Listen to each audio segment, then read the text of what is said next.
This is a special presentation of Eyewitness Sports. The world's top auto racers meet in Ohio today. The Mid-Ohio Sports Car Course is the 13th stop in a season that is still wide open to today's drivers. Defending track champion Alex Zanardi returns to defend his title.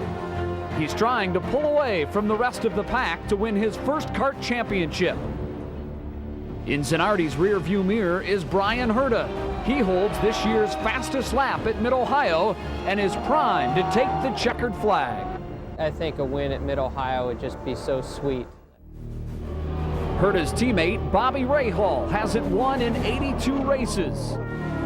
In Rio, his luck and gas ran out on the final lap. Then, 2 weeks ago in Michigan, he gave his lead to the wall in turn 2. Tasman Motorsports has struggled this season but is riding high on newly found speed through some recent engineering breakthroughs. A team accustomed to winning is now fighting its way back on their home track. Full Throttle at Mid-Ohio is firing up.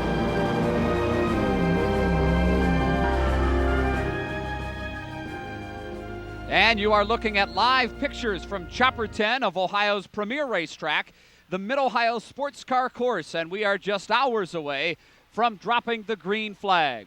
Hello, I'm Jay Crawford, and welcome to the Emmy Award-winning Full Throttle at Mid-Ohio. Over the next half hour, I'll be joined by the entire Eyewitness Sports team, and we will present the most in-depth coverage of today's race, the Miller 200. And we begin our coverage at the top with qualifying. Over the past 2 days, 28 drivers have been battling for position as they try to clock the fastest lap and earn the coveted pole position. No one has been faster in qualifying than New Albany's Brian Herta. He'll start from the pole, and start position is huge here, as no driver has ever won at Mid-Ohio, starting further back than 8th position. Here now is a look at how today's field will start the race.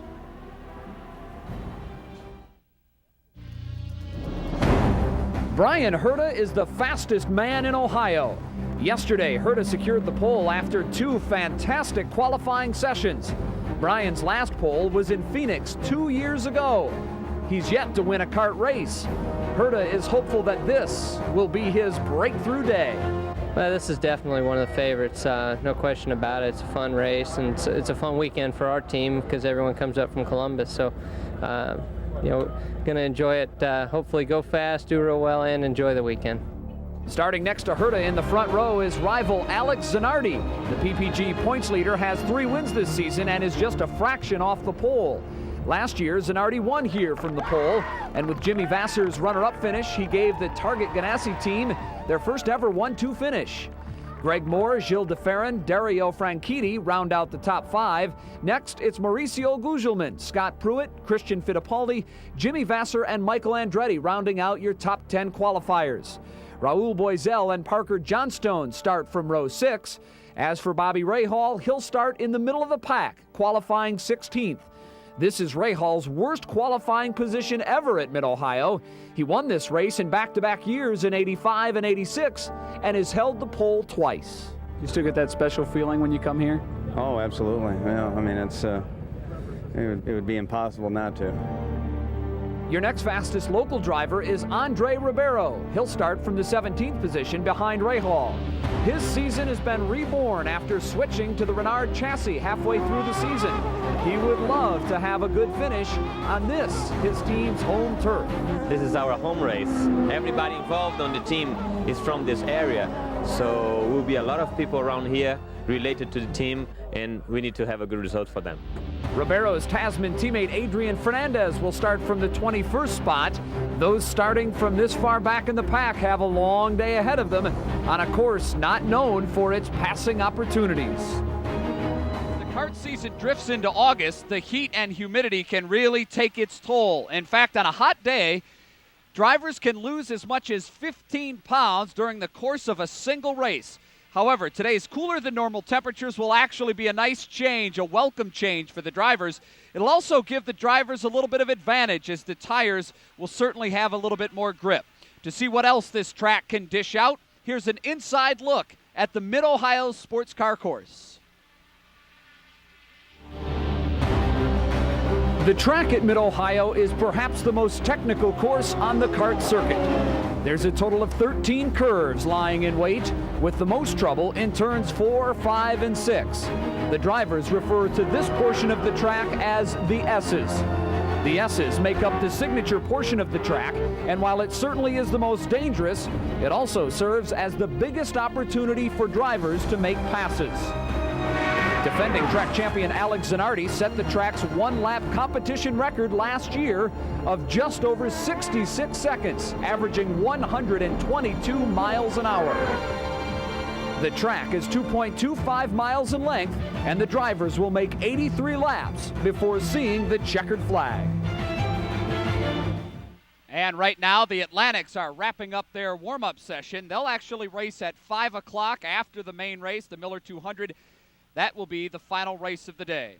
Right now, we want to update you on the current track conditions, and with our own eye in the sky, let's go to Andy Baskin. He is in Chopper 10. Andy? Thanks, Jay. You know, right now, the way things look, it might rain a little bit after 1 o'clock here, but those are perfect conditions if the rain holds off for this track today.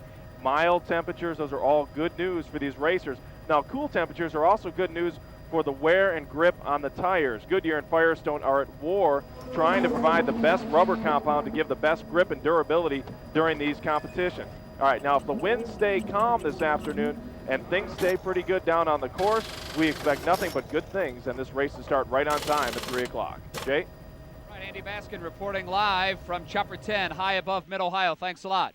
There is much more ahead on Full Throttle at Mid-Ohio. For a preview, let's check in with the rest of the Eyewitness Sports team.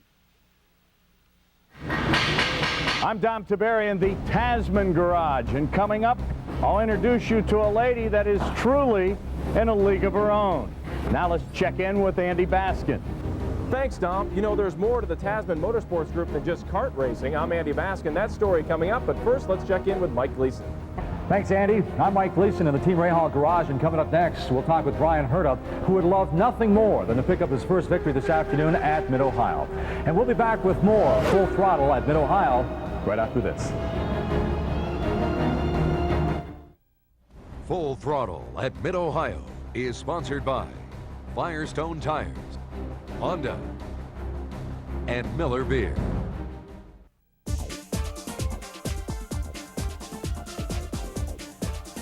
Welcome back to Full Throttle at Mid-Ohio. The first IndyCar race was held here way back in 1980. The course is the racing legacy of True Sports founder Jim Truman. He, of course, was the team owner for Bobby Rahal when he won the Indianapolis 500 back in 1986. Now, for current Rahal teammate and local driver Brian Herta, this track here at Mid-Ohio has some special meaning because it's helped him mark some career milestones along the way. It was here in 1993 that Brian Herta clinched his Indy Lights Championship. And, of course, earlier this year, Brian set the fastest lap in testing ever. He did that when testing his car here earlier this season. However, after 2 full seasons on the kart circuit and aggressive racing, he is yet to win a race. Mike Gleason has more now on this Buckeye driver who starts from the pole today and is looking to build on his past successes here.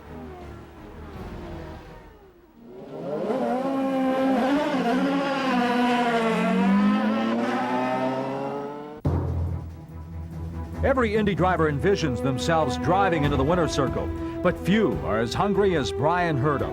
He's been in love with Indy cars since watching his first race at the age of 6. Last year, his second full season of PPG Cup competition, Herta was named Most Improved Driver. He closed the season with 7 consecutive top 6 finishes, holding down second twice, including the season finale at Laguna Seca, a race he was leading and a finish he'll never forget. For the battle for the PPG Cup. Look, oh, look at here he comes, and he gets him! Can he get him back? Can he hang on? Oh, look at this! Down through the first on the final lap. Alex Zanardi, remember twice we've had the change on the final lap of the race this year. Alex Zanardi at the top of the hill, an area you would not normally try and pass. Ducks inside of Brian Herta, goes all the way off the course on the right-hand side, and Alex Zanardi with a brilliant move takes the checkered flag. I'm still pretty off about it. I'm not happy. You know, the winter didn't mellow me out. It's got me pretty fired up. His first Indy ride was driving for A.J. Foyt at the Brickyard in 1994. Later that same year, his career, if not his life, were threatened after a crash in Toronto left him with severe pelvis and leg injuries. But the very next season, he won the pole in Phoenix and finished second in Cleveland. But the former Indy Lights champion still covets the feeling of holding up the cup while standing in the winner's circle. I think it's time. We've got a great team here, and you know, I've got a couple years experience in these cars now, and you know, we feel like we've got all the pieces in place, and to an extent, I think there's somewhat of a sense of frustration, at least on my part, that it hasn't happened yet, and that's what you have to fight, because that's not a good thing to be taken into the race car. You just have to relax and have confidence in yourself and the people around you. There's not one driver who doesn't take his sport seriously, but some drive for the love of driving and the prestige and glamour that goes with it. Others know their car inside and out, almost giving the team an additional engineer. I like that feel of support. It seemed to help the transitions, especially.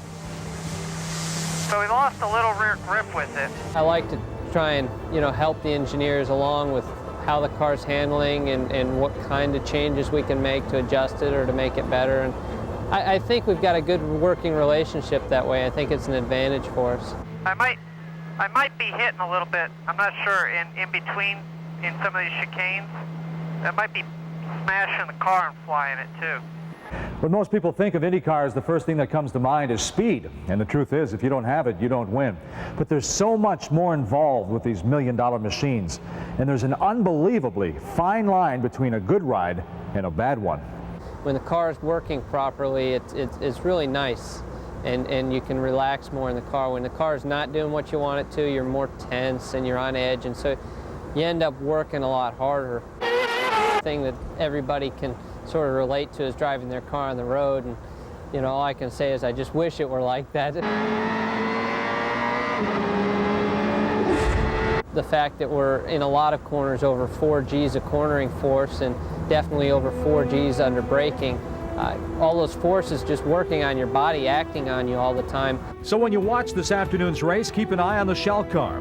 There's a 26-year-old driver that has a hunger, and if he could order anything on the menu, it would be today's special. I think a win at Mid-Ohio would just be so sweet.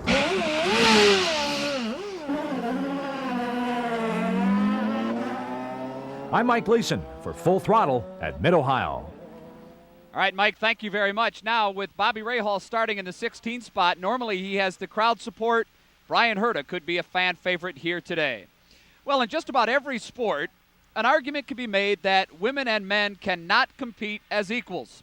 Well, in motorsports, there, of course, are no lady T's, and the only rule is the first car across the finish line wins. So, today, Dom Taberry introduces us to an engineer that proves that kart racing may be way ahead of its time. Speed and dependability, that's the name of the game when it comes to auto racing. Diane Hall knows that all too well. You see, Diane is the chief engineer for the car that is driven by Tasman's Adrian Fernandez. That was better. The front is a little bit more stable, that means it's better grip. Okay guys, I want to come down at 3 flats front and rear. So down at 3 flats front and rear, and I want to add 1 turn of front wing, please. Now, auto racing is a sport primarily dominated by men. As a matter of fact, Diane is the only female engineer competing on the kart circuit. But to Diane and to her teammates, the fact that she is a woman is no big deal. Yes, it is gender-free. I mean, the most difficult thing, I think, was initially telling the racing driver that he was going to have a female engineer. And once we got over that transition, after the first test, Adrian was fine. And I think in some ways we have a very good relationship because it's like a brother and sister. And I think maybe he sometimes opens up to me more than he maybe did with his previous engineer. Okay, Adrian, so I've lowered the whole of the car, which should give us some more downforce, and I've put another turn of front wing because by lowering the car it actually moves the balance rearward, so I've tried to compensate with front wing. What is unique is she's a female, but I think all of us here really don't think about her like that. We think about her as a very talented engineer, good credentials, a very good work ethic, and you know, sounds strange, but she's just one of the guys, really. You might say the car is Diane's baby. Leading up to race day, she's in constant contact over the headset with Adrian. He tells her what the car is doing. It's up to Diane to make the proper adjustments. It's a tedious and delicate procedure, one that requires trust and honesty between driver and engineer. What's happening is that the whole car is really sliding. As soon as I turn, I cannot take a flat out because I will not make the corner. So it just crab speed all the way to the exit, so still basically push car. Dropping the tyre pressures 1 psi. See if we can pick up some grip. I'm putting a little bit of cross weight to the left front, sort of 20 pounds. We're still way down on the cross weight that we ran last year. And I'm going 8 turns nose up again, which is exactly the same as the last change that we just did. The most important relationship is the driver-engineer relationship, and to have trust. I mean, the driver has to have trust in the engineer, and the engineer has to have trust that everything the driver feels he will say. Otherwise you will not get anywhere together. And Adrian does have trust in Diane. He has faith that she will deliver the right setup come race day. And most importantly, a safe setup. Because at the speeds these cars travel, there are not many second chances. You know, once we start getting to know each other and start working together and all that, it's just like everybody else, just, you know, different characteristics, different personalities, but at the end, she's a good engineer. Diane and Adrian have formed a special bond, a bond that is based on trust. They work together as one, with the common goal being a trip to the winner's circle. For Full Throttle at Mid-Ohio, I'm Dom Taberry reporting. All right, Dom Taberry, thank you very much for that inside look behind the scenes with Team Tasman. Coming up next, we'll explore the world of the super touring cars. You'll meet one of your Columbus neighbors that is tearing up the world's fiercest tracks. Full Throttle at Mid-Ohio is back after this.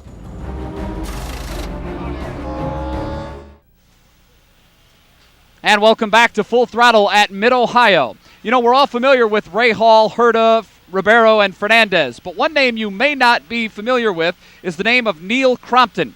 He drives in the super touring cars. Andy Baskin had a chance to sit down with Neil recently. We go live now to our Eye in the Sky. Chopper 10, Andy Baskin. Neil is a guy who's a real up-and-comer. Oh, he really is, Jay. You know, when you think about racing, you can kind of compare it to baseball in some ways. They've got the minor leagues moving their way up. Well, Tasman Motorsports has their own minor leagues. They've got 2 Indy Lights drivers, and then they've got this guy, Neil Crompton. And I'll tell you what, he really, really adds a lot of flavor to the sport.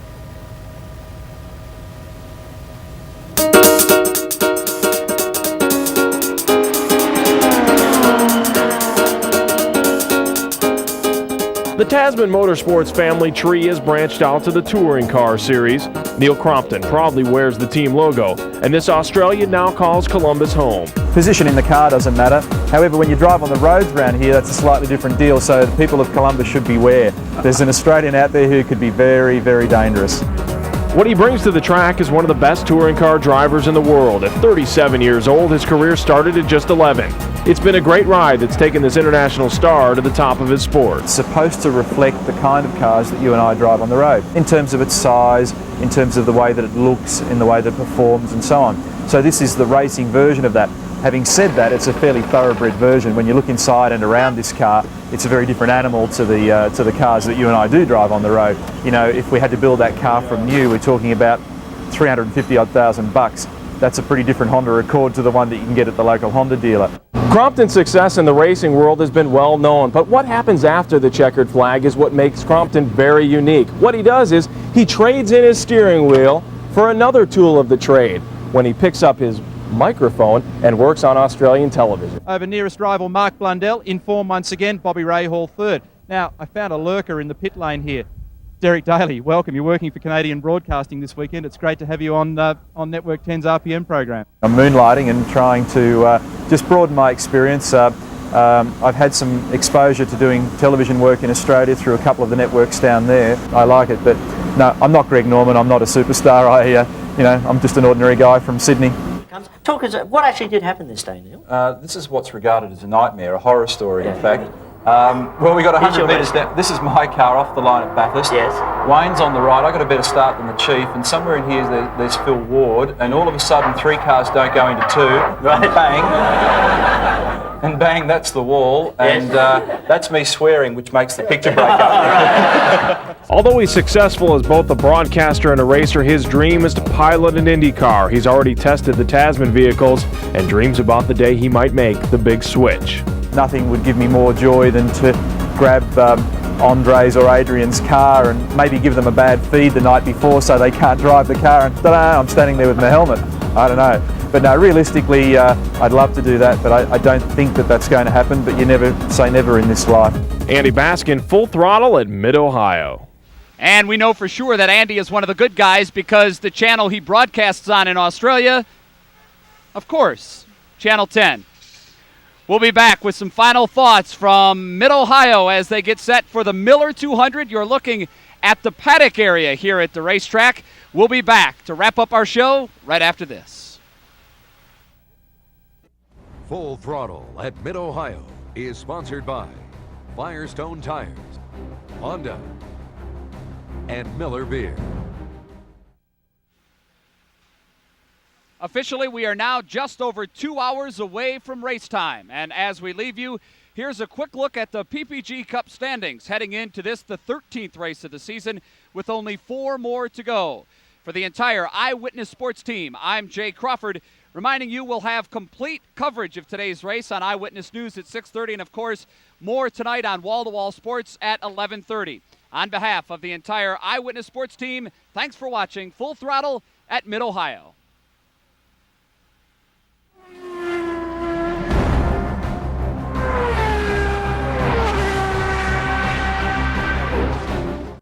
Get into Jeopardy! Sunday night on 10 TV.